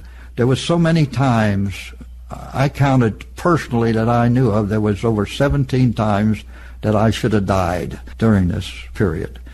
But I survived all those things. You were to seize the Adolf Hitler Bridge across the Rhine River. Right. Talk to us about what was happening there. This was early. It was about the 4th of March. 4th of March, 1945. Yeah, 45. General Hines, who was our combat commander, and he was ordered to take the bridge if he could, to move on it. So we moved quickly towards the bridge. We got to the bridge. We got across, but we couldn't stay across because they couldn't get any tanks across to support us. So we were ordered to come back, to withdraw. After we withdraw, the bridge was blown up. The Germans did blow the bridge up. But without any tank support, it was decided that you couldn't make a viable bridgehead that would hold without tanks. So what they did is they told us to withdraw. General Hines says, well, I could make a crossing at another place. General Simpson, who was our Army commander, talked to Eisenhower. Eisenhower told him, no, the Ninth Army has been assigned to Montgomery to cross at Wessel. We were told to lay back and to move north of Hitler Bridge and cross on a pontoon bridge that we laid by Wessel, so that when he went across, we went across Montgomery. We went across on the 29th of March. The Adolf Hitler Bridge was the first one we hit, but it was blown up. We had to withdraw. Interesting thing about that is Krefeld, Germany, is right near there. So when we withdraw, we went back to the town of Krefeld, and we let all the animals out of the zoo. Manny Camillo tells the world, he wrote about that one time, about us letting all the animals out of the zoo. They tried to find out who did that, but we never would admit that we did that. So you saw monkeys and lions? Everything. We had a ball. We went into the beer joints and drank everything we could find. We were having a little bit of respite between the 4th of March and the time we crossed again. So you made it across the Rhine in March. When you would approach these German towns, did you have them put out a white flag? We would send in for the mayor. We had what we called a propaganda gun. Spearhead groups. We'd have a platoon of tanks and a platoon of infantry just break through to go. We hit a town, they would call on the loudspeaker on the top of the tank for the mayor or a representative of the town to come out. They would come out, and we would tell them, if you go back, you tell them to put out the white flag, and we will go on through. But if you don't honor the white flag, we will call the airstrike and we'll blow the town up. If you're going to fight us, you're not going to let us move through. We're going to do that. Well, most of the towns did give up, excepting for the fact that we'd have to shoot the steeples off the churches because the enemy artillery observers would be in the steeples of the churches because they felt we wouldn't destroy the churches until the German people start telling us we can't do anything about them up in the steeple of the churches, but we could, so we blow the steeple off. Some of the towns we went through, they would start firing on us, and then we'd withdraw and call for an airstrike and blow the place up. Then in a couple other towns, we'd go in and get in the middle of it, and they'd start wanting to fight. We did have one case where I killed a kid that tried to put a Panzerfaust into my vehicle, and I shot him before he could do it. Put a Panzer? They called it the Panzerfaust.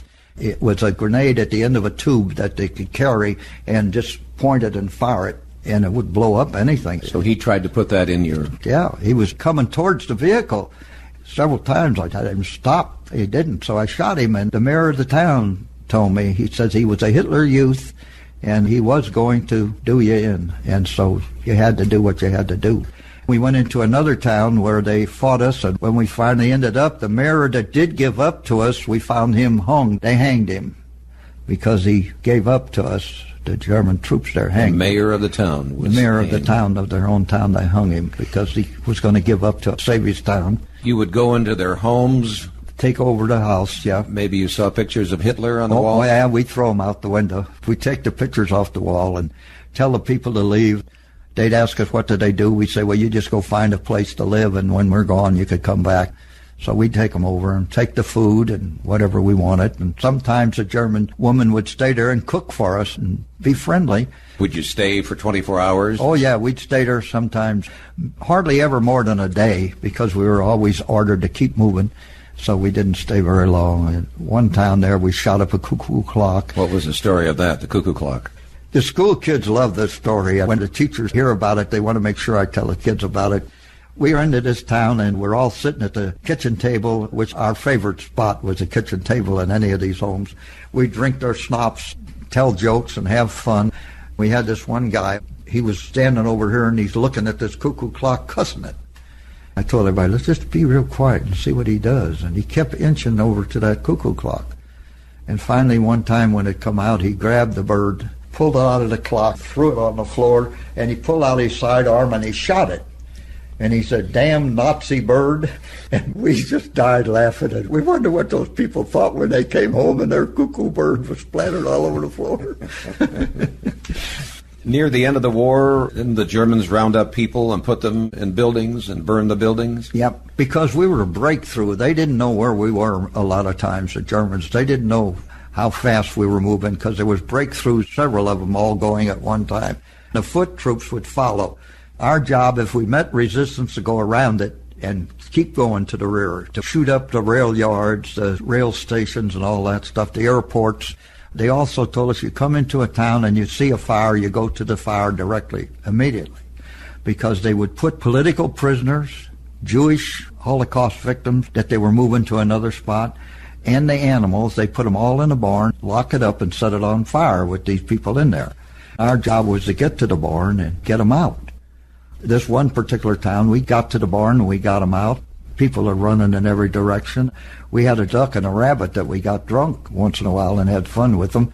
But the people got a hold of the rabbit and they start pulling it apart, trying to eat it raw. Some people say, well, what happened to the duck? I don't know. It got away somehow. While this was all going on, the people in the town who hated the SS, you know, Hitler's worst group of soldiers was the SS.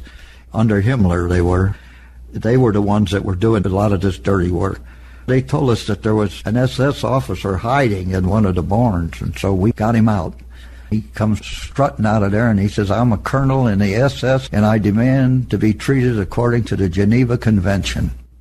Private First Class Archer with his name standing next to me. He hit this guy right in the mouth, knocked him down on the ground, and he leaned over and he says, I'm just a PFC in the American Army. I don't give a damn about the Geneva Convention. You're going to do what we tell you to do. So we turned him over to the town folks because they were really mad. They were German. He was German, but he was SS. The next morning, he was laying on the side of the road in a ditch full of bullet holes, naked. As we're leaving town, we're looking down at him and say, great, that's the best thing. Be damned if he was going to go to the Geneva Convention and get 3 meals a day and be treated like a human being after he did those people that way. He was burning barns, burning buildings. Yeah, he's having his troops do that. Towards the end of the war, the German people more and more got rebellious against a lot of that type, not the Volksstrom, the People's Army that they forced in the fight. Most of those guys, if they could, they gave up towards the end. They weren't dirty, let's put it that way. But there was still a lot of those dirty groups around that would do things. These years that you were in Germany, did you hear about the persecution of Jews in the Holocaust? Oh, yeah. We had heard bits about it all along, just bits, because, you know, if you read the story about Roosevelt in World War II by Betzloff, they never pushed the Holocaust until much towards the end of the war. Morgenthau, secretary of, forgot which one it was, but he was one of his secretaries, kept telling him, this is going on and we need to talk about it, we need to let the people know. But Roosevelt really didn't do much about that or say much about it. There wasn't a lot of talk about it until we run into the camps themselves. You see, I lucked out this way. I saw these small camps and that, but when May the 9th came and the war was over, within a month, I was on the way home because I had enough points that I didn't stay there to go any further. I didn't go into Berlin like my outfit did. There was no more war when my outfit went in there. I was home on June the 13th, and the war ended up on May 9th. So that's how quick I got home after the war. But you said you came up to some of these camps. Yeah. Persecution camps. And nothing was happening then. Everybody was cleared out by the time you got there. Yeah. They were moving them, and the only one we ran into that was on fire is the one I talked about, because they'd already moved the others on to the next spot. They didn't have very many places to move them to because the Russians were coming from the other direction, and we were coming from this direction. It got to the point, of course, where they had to just let them go and get out. The Jews? Yeah, they had to let the Jews and anybody in the camps go, because they had some political prisoners they put in there, too, with them, people who done things that the party didn't like. But you weren't near Auschwitz? No. That area? No. So then these camps were not like an Auschwitz that you came upon? No, they were just not. Holding them there? Right. Some of my guys that's in my group were at Nordhausen and Auschwitz and that, but I was not, because I came home on points. Also, you went on an Easter egg hunt. That was on Easter Sunday in 45, near Lippstadt.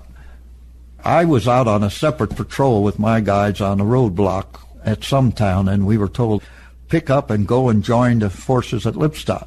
That's where they were closing the Ruhr Valley, closing up, encircling it.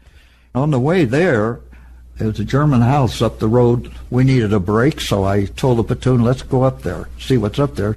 So we went up to this house, and we put our camouflage nets over our vehicle, and we went in the house. We had gotten a bunch of eggs from the cold storage house in another town. We confiscated them, and we gave them to this lady. She had 3 kids, and we let her fry the eggs. And I ate 17 eggs that morning. I ate 17 eggs. And then we had her boil them, and she didn't know what we were going to do then. We went out in the yard, and we planted the eggs, and then had the kids go on an Easter egg hunt. And here they were. Her family was fighting us a few miles up in Lippstadt. The company commander come by, and he caught me. He says, you could be court-martialed for fraternizing with the enemy. Get the hell out of here. We're fighting up at this next town. Get up there. So I went up there, and Lippstadt is where General Rose was killed. Incidentally, he was the only Jewish general that we had in the American Army. A lot of people didn't know he was Jewish. General Rose. Morris Rose. General Morris Rose. Yeah. He at one time was with me when we went to Omaha Beach, because he wasn't in command of the division then. He was a combat commander. Then he ended up being command of the 3rd Armored Division. And that's where we encircled the Ruhr Valley there at Lippstadt, where they closed the deal. The 3rd met with the 2nd, and we closed the valley where they couldn't operate no more in the Ruhr. Sometimes you'd come into a town and a young lady came out to a soldier. Tell me that story, how she came out and snuggled up to him. I don't know which particular one that you're referring to, but when we'd go into a town, a lot of times we went into towns where they didn't even know we were there, and the soldiers would be walking the streets on leave, German soldiers on leave, and here we were there, and we surprised them. In a couple of cases there, we got friendly with the German girls, some. One case, I don't know if this is the one you're talking about, is we were in formation there, and one of the girls came out to the thing and was talking and was fraternizing with me and the company commander, really. What the heck you guys been doing? And I said, well, they were nice to us, and so we were nice to them, you know. There were some that were real nice. One thing we didn't do, and the Russians were reportedly doing this constantly, was violating the women. I never, ever saw an American soldier violate a woman. Never. We never did. We just had a different mentality about that. Whether they were German or what they were, we didn't. In one case, a couple of my guys did pull a deal. The mayor of the town told me that they had done something. I didn't have an officer at that time, so I preferred them for court-martial. They told me I couldn't do it because I wasn't an officer. They were going to kill me, those 2 guys, because okay, your guys had raped some German ladies. Yeah, and that's what the mayor told me. I put them up for charges, and a couple nights after they found out I did that, they were going to kill me. But one of my other sergeants was right there at the same time, and both of us said, well, go ahead, we'll kill you first, because we were going to shoot out with our own guys, those 2 guys. But that night they went AWOL, and we never found them. I never forget those 2 names either. They were from Missouri, same as Iowa. They were real ornery cusses. What I used to do with them before I found out they did something like that, because of the dirty things they used to do, I'd tell them, you're always in front of me. You're my scouts. When I holler scouts out, that's you too. You go. I always wanted them in front of me, not behind me. You didn't know what they might do. One time you came to a town and what we call the half-tracks. Yeah. Tell them what a half-track is. A half-track is just a steel-plated vehicle that has truck towers in the front and tank tracks on the back. I had 5 of them in my platoon. We carried anti-tank guns, mines, wild wire, all that kind of stuff on these tracks. It was a good transport item. That way the Armored Infantry could operate a lot better than the foot troops could, because near us we had these half-tracks where we could live off of their equipment that they could carry. And then when you'd come into a town, you would most of the time get out of your half-track. If we were in a fight, we were out of the tracks. We rode the back of the tanks. You came to this town when you chose not to get out of your half-tracks. Yeah. And what happened? We got caught in the middle of the town, and that's when that boy was going to blow up the track. Because in the first place, we weren't supposed to stop in the middle of the town. In the second place, we were supposed to be dismounted on the back of the tanks. One of the tank drivers got out of his tank and was talking to a girl, and she shot him. A German girl shot him. She killed him. Turned out she did because one of her relatives was just killed by us just before that, and she was determined she was going to get one. She took his own weapon and shot him. They said, when are you ever going to learn the lesson that you weren't supposed to do what you did in the first place, or it wouldn't have happened? When she shot that soldier, did somebody shoot her? They did, yes. I don't know who it was, but they got her right away, because they didn't know who else she might shoot, of course. Yeah. But you did have some prisoners. I think you had 22 prisoners. Yeah. And how did you dispose of them? Well, that's a good story. That was across the Elbe River we were at the time. We were stuck across the Elbe River because we couldn't get tanks and that across. So we got to a certain point where they were evacuating us out of the Elbe River back onto the other side. As we were moving along south of Magdeburg, my company commander, who I just had for a few days, decided he was going to go into the town ahead of me. I told him not to, but he did, and he got killed in the town. And then his executive officer got shot in the mouth. So General Hines called from the other side of the river, and he says, I'm going to evacuate you. And I said, well, what about the rest of the battalion that's behind me? He says, well, there's nobody behind you. He says, you're over there by yourself. I already evacuated all of them. What the hell? He says, who is this? And I said, Sergeant Andert. I used to ride motorcycle for him, too, when he was a major. He said, what the hell are you doing there? I said, because guys like you put guys like me in this position. And he says, I want you to get back over here as soon as you can. So we had a machine gun unit that I stayed with, last ones to leave the Elbe River to get back on the other side. Roosevelt died on April the 12th, and the 13th this happened. I went back across the Elbe, and that's when some of our guys were drunk and they didn't support us, and then we got in a fight with our own guys, got locked in a house, and that was another bad one. You know, so many things happen that people don't realize that they could in a war. I mean, things that are unthinkable, that your own artillery would get drunk and they didn't support you and left you over there on the other side of the river, and you get back over there and you find them drunk, drinking up, and so you say, what the hell's the matter with you guys? Well, Roosevelt died and they're drunk, you know, and so we start fighting them, fist fighting them. So they locked us up, put us in a house, and sent a colonel down from SHAEF headquarters. The funniest thing, this colonel was a lieutenant with me in the States in the Carolina maneuvers. And he pulled some dirty tricks that he wasn't supposed to do while we were over there, lock out civilian electricity and all that we weren't supposed to in the States. But I knew all of that. And he was a colonel now, a lieutenant colonel at SHAEF headquarters representing the infantry. They sent him down to investigate. He says, the Supreme Headquarters is sick and tired of the way you guys act. To me, he said that. And I said, sir, we're sick and tired of the Supreme Headquarters, too, because of the way you left us on the other side of the river on our own. I said, you've been mistreating us for a long time. He told the company commander to get out of the room, so the two of us sat there and talked. He said, I'm not preferring any charges, because I know how the infantry is, because I was one of you. He said, but I'm going to put the artillery people that were drunk on report. He said, but you stop what you're doing. Calm down. This war is almost over, or you're going to get in serious trouble. And I said, well, I'm ready for serious trouble because I'm so fed up. See, just before that, I had a colonel abandon us, and I knew that colonel when he was just a lieutenant over on the other side. It's in the book. We put up a defense to help our tanks get across, and they couldn't get them across because they kept blowing the bridge up, so we had to withdraw. And this colonel was with me. German tanks were coming, and we had no tanks across there. And he said, Sergeant, stop those tanks. He's a colonel, I'm a sergeant. I figured a colonel would take charge. He's supposed to be more experienced than I am. I said, sir, I have nothing to stop those tanks except a bazooka. He said, well, put those bazooka guys out there.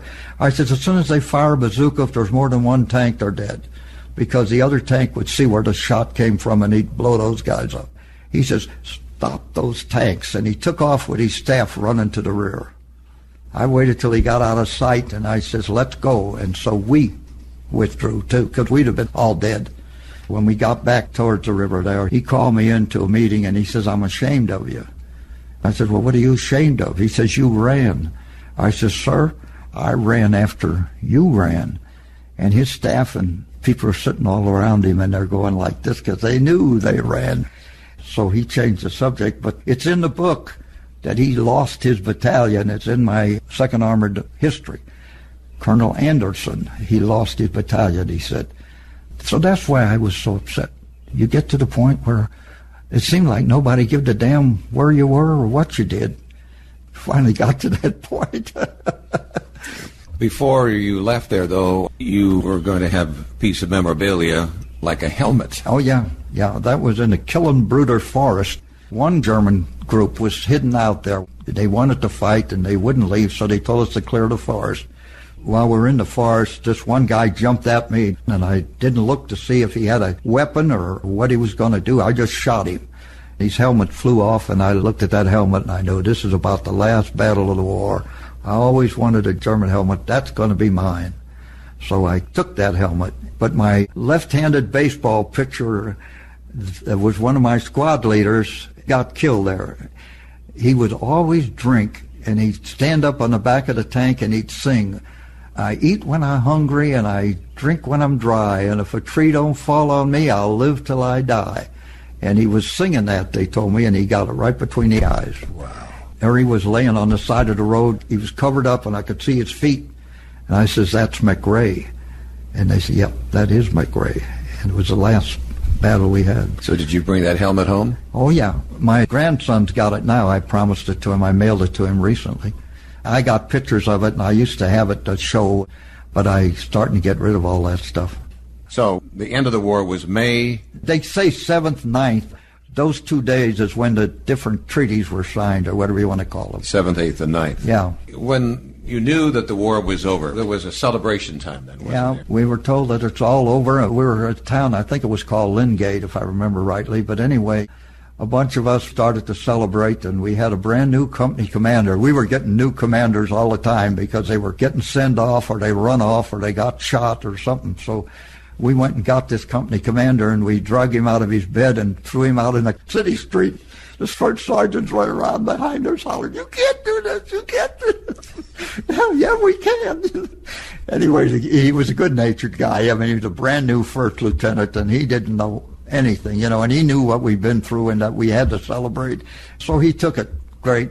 That's how we celebrated that night. How did you come back then to the United States? They called me to the CP, the company command post, because I was the one with the most points in my outfit at that time that was still there. They offered me, number one, a commission, and they did that a couple of times before, and I refused them. Why did you refuse the commission? I didn't want to, because what they would do, the habit was if they gave you a commission, you couldn't stay with the guys that you were in charge of. They sent you to another outfit, to a brand new group. That was one thing. And another thing, the guys really wanted me to stay there, and I wanted to stay there, so I didn't want to be a lieutenant. 3 times they offered, another time when I got back to the States before I was discharged. But I told them, no, I don't want anything like that. They said, well, what do you want? I said, I'm going to get the hell out of here. That's what I want to do. They said, well, you sure have enough points. So they sent me back to a group that some other guys had points from other outfits, and they put us on a ship, the Mariposa, and sent us home. What port did you come into? Boston. I wanted to see the Statue of Liberty, and I didn't get to see it going out or coming in. Yeah, I went into Boston. Then you ended up back at Jefferson Barracks. That's where I was discharged, at Jefferson Barracks. You had a disability, though, didn't you? Oh, yeah. VFW was there at the separation center. I was getting ready to leave because they gave me my discharge and that, and they said, were you wounded? I said, yeah. They said, go back and sign for compensation. They made me do that, and I'm glad they did. Because as the years went on, my eyesight got bad because I'd been in an explosion, and my legs don't work right, and I had a lot of concussion, and my ears went bad. So my compensation has, of course, been raised. I've been happy to get it. I worked until 92, and then I quit when I was 69. What was your profession after the war? Well, it ended up being in the lumber business. Lindsley Lumber in Florida, and then Lone Star Industries.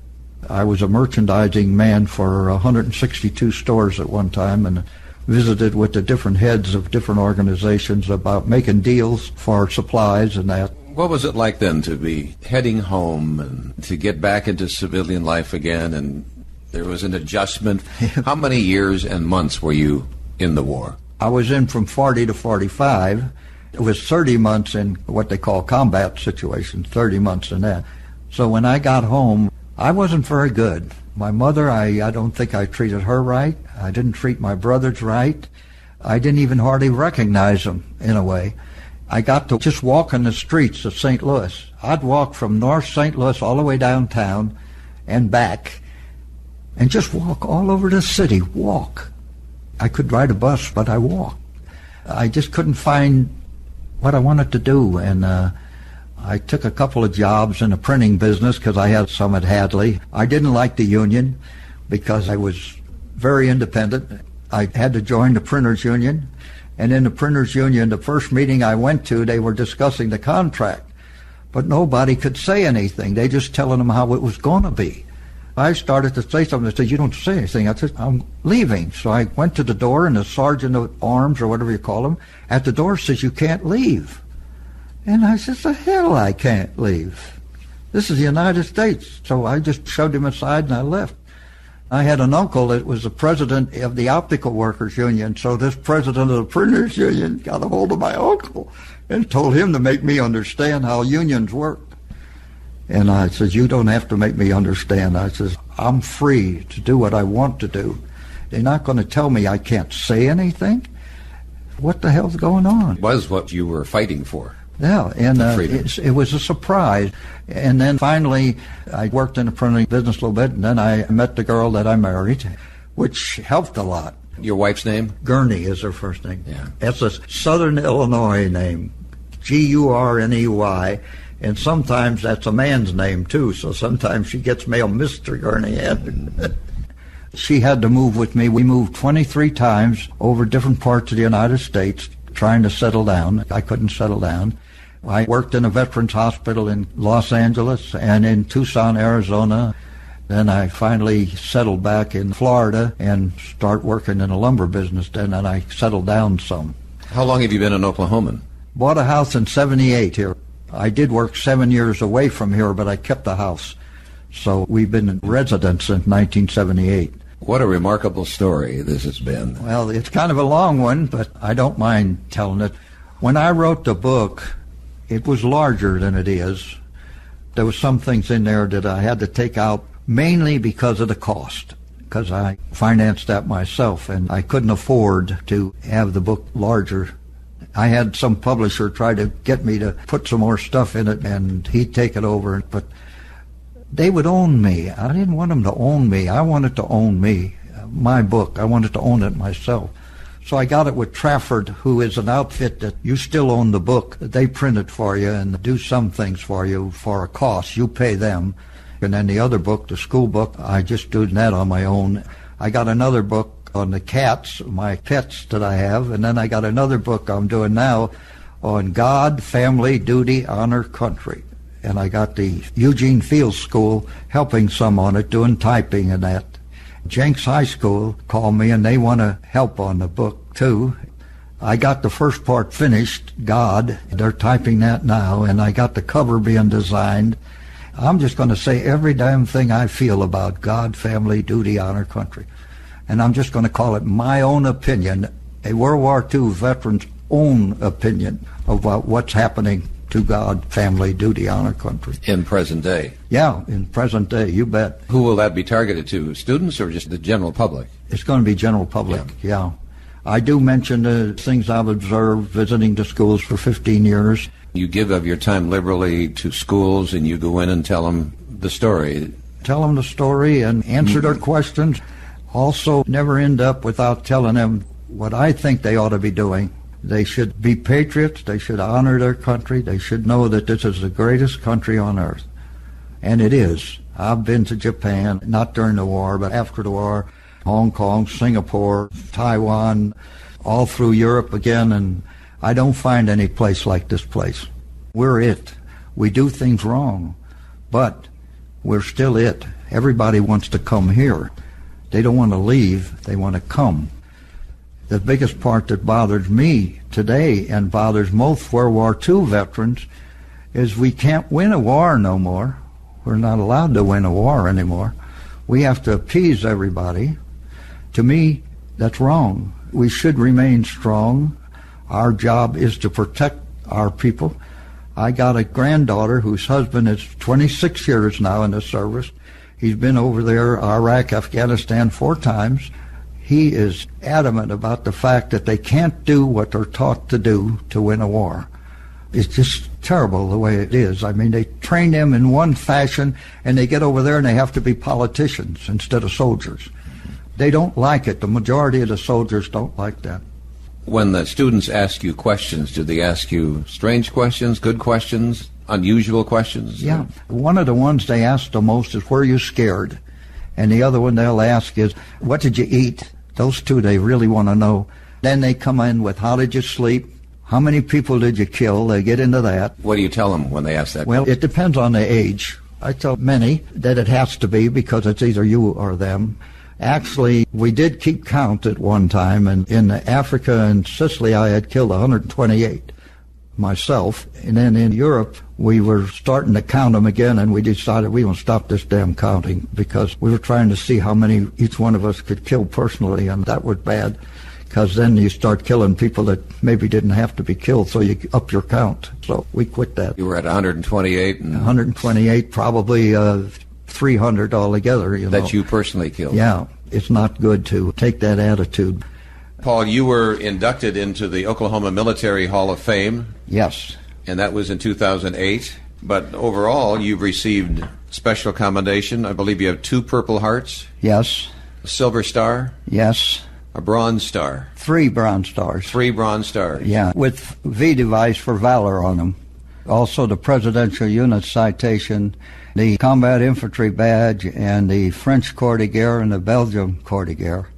I had about 17 altogether, different. Some of them are just commemorative medals. Battle of the Bulge, Battle of Normandy from the French. I got the Normandy Invasion Medal from the French. Any of these particularly important to you? Of course, the Silver Star is the 3rd highest decoration that the Army had. But I think probably the Purple Hearts mean more to me. Incidentally, in New York, they have the Purple Heart Hall of Fame that got in that.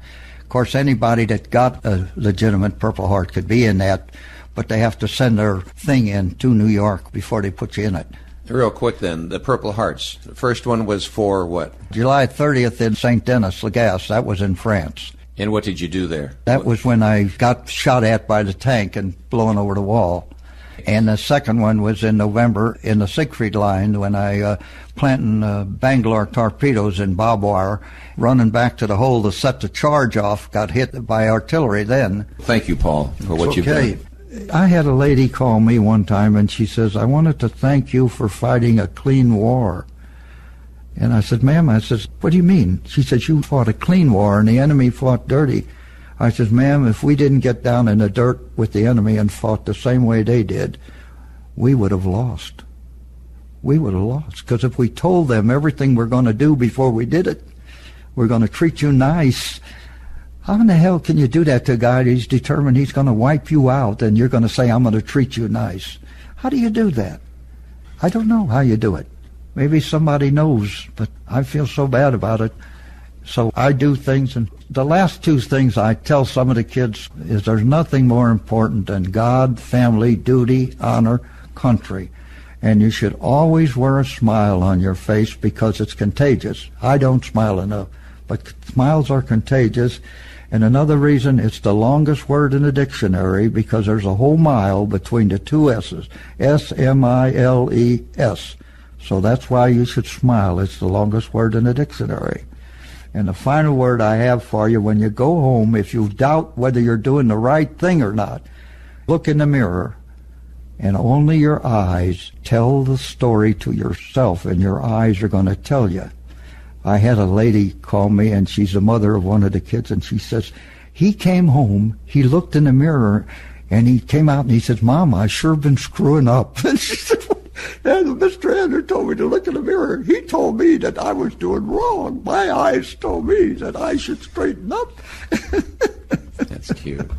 I think you said earlier that there were probably 17 times when you should have lost your life. At least. That means there was more than that because I don't know how many people had me in their sights. That's true. That's true. Yeah. But if you ever ask yourself why you escaped all that, it was probably to come home and talk to these kids. I've had a lot of people tell me that, and John, everybody doesn't have that gift. It's a gift in a way because... The gift to tell and stories, right? Because so many of the guys who tell their stories that I've been with when we used to go in groups will only tell their story, but the kids are sitting there on edge waiting for them to tell them something about them. They're waiting to hear, well, what do you think about me? What do you think about today? What do you think about what we're doing? And the teachers tell me they want to hear this. And I keep telling the guys, you're not telling them. You're not telling them. And they say, well, but you do a good job. I said, yeah, but I don't go to every school. I can't go to every school. I'm trying to not spend too much time away from home, but I do that. And she supports me. That's the best part of it. If she didn't support me, I couldn't do it. I couldn't do it. So the students like when you talk to them? Oh, yeah. I went to Webster the other day, and they had one class they were going to have me talk to. And they said, you got to stay. I said, what do you want? They said, we got to bring in all the classes. And they brought 7 classes in. Finally, I said, I can't do any more. And did that at Nathan Hale the other day, too. Well, Paul, to say thank you for all of this doesn't seem enough, but you know it comes from a sincere heart. The many generations that will be able to listen to this because of technology of today will certainly respect, and they'll say thank you for your service to your country and how you put your life at risk, and then you come home and you remain active in telling students What a legacy to leave behind. The VA has told me that one of the best things that I ever did was join this group and be the monitor of it for 15 years, that we could talk about our experiences, let it out, instead of keeping it all in for all those years that we did before. They said that is better for you psychology-wise than anything else you could ever do. Thank you, Paul, so much for this. Yeah, well, I thank you.